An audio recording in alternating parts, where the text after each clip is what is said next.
सदाशिवसमारंभां व्यासशंकरमध्यमाम् अस्मदाचार्यपर्यन्तां వందే గురు పరంపరాం. జ్యోతిష్ శాస్త్రాన్ని భావితరాల వారికి ప్రసాదించిన ఋషుల యొక్క పాదపద్మాలకి నమస్కారం చేసుకుంటూ, అలాగే నాకు ఈ జ్యోతిష విద్యను నేర్పిన గురువర్యులు జ్యోతిష బ్రహ్మ కీర్తిశేషులు శ్రీ ఏరంకి సూర్యనారాయణమూర్తి గారు, సూర్యశ్రీ దైవజ్ఞ గారి యొక్క పాదపద్మాలకి నమస్కారం చేసుకుంటూ, ఓం శ్రీ మహాగణాధిపతి నమః, శ్రీ గురుభ్యో నమః, హరి ఓం. వీక్షకులందరికీ నమస్కారం. వృశ్చిక రాశి వారికి ఈ వారం సానుకూలమైనటువంటి గ్రహస్థితికి గోచరిస్తూ ఉన్నది. ప్రత్యేకించి అర్ధాష్టమ రవి యొక్క దోషం ఈ రాశి వారికి తొలగిపోయినది. పంచమ స్థాన స్థిత బుధ శుక్రులు యోగిస్తూ ఉన్నారు. గురుబలం చాలా ప్రధానంగా ఈ రాశి వారికి ఉన్నది. ఈ వారంలో 2.5 రోజులు మినహాయించి మిగతా వారం అంతా చంద్రుని యొక్క బలం ఉన్నది. కాబట్టి ఎక్కువ సంఖ్యలో గ్రహాలు అనుకూలిస్తూ ఉండడం, ప్రతికూలించేటువంటి గ్రహాల యొక్క సంఖ్య తగ్గడం ద్వారా కొంత మానసిక ప్రశాంతత అనేటువంటిది ఈ రాశి వారికి వస్తుంది.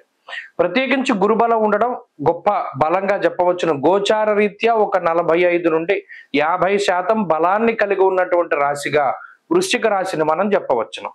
ఎప్పుడైతే పంచమంలో సప్తమంలో గ్రహాలు, అందులోనూ లాభస్థానంలో చంద్రుడు ఉంటారో, పనులన్నీ కూడా చాలా స్పీడ్గా అవుతూ ఉంటాయి.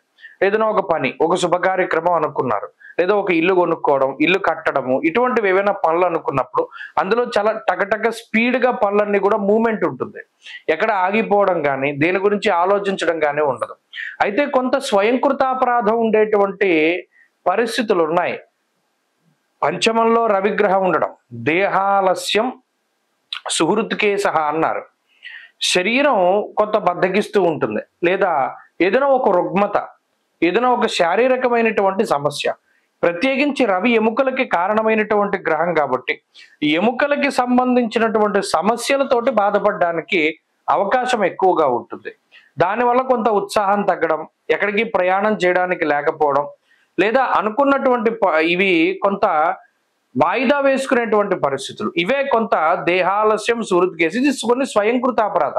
కొన్ని పనులకి మీరు ఉండనవసరంలా, మీరు లేకున్నా అవుతూ ఉంటాయి. ఉద్యోగ పరంగా కానీ, వ్యాపార పరంగా కానీ మీ యొక్క ప్రెజెన్స్ లేకపోయినా పనులు ఏమైనా జరుగుతాయి అనుకుంటే వాటిని ముందుకు తీసుకెళ్ళండి, అంతే తప్పితే వాటిని ఆపే ప్రయత్నం చేయకండి. ఉద్యోగ పరంగా ఉండేటువంటి విషయాలు సానుకూలంగా ఉన్నాయి.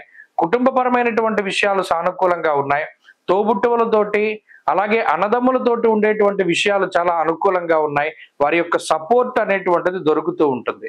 అంతేగాక కొన్ని కొత్త ఆలోచనలు చేస్తారు. బుద్ధి మార్పు వస్తూ ఉంటుంది. బుద్ధి కర్మానుసారిణి అన్నారు. కర్మ అనేటువంటిది జాతకాన్ని బట్టే ఉంటుంది, దాన్ని బట్టే బుద్ధి వస్తూ ఉంటుంది. ఇప్పటివరకు మనం ఇక్కడ ఉన్నాం కదా, ఇంకో చోటకి వెళ్దాం. ఇప్పటివరకు ఇక్కడ ఉద్యోగం చేసాం కదా, ఇంకో చోటకి వెళ్దాం. ఇది ఇప్పటివరకు ఉద్యోగం చేసాం కదా, ఇంకోటి చేద్దాం. ఇలాంటి ఆలోచనలు వస్తాయి. ఇప్పుడు ప్రస్తుతానికి ఆలోచనలు మంచివి కాదు. రవి రాహువులు పంచమ స్థానంలో కలిసి ఉండడం అనేటువంటిది మంచిది కాదు. కాబట్టి ఎటువంటి నిర్ణయాలు కూడా ఈ వారం తీసుకోకండి.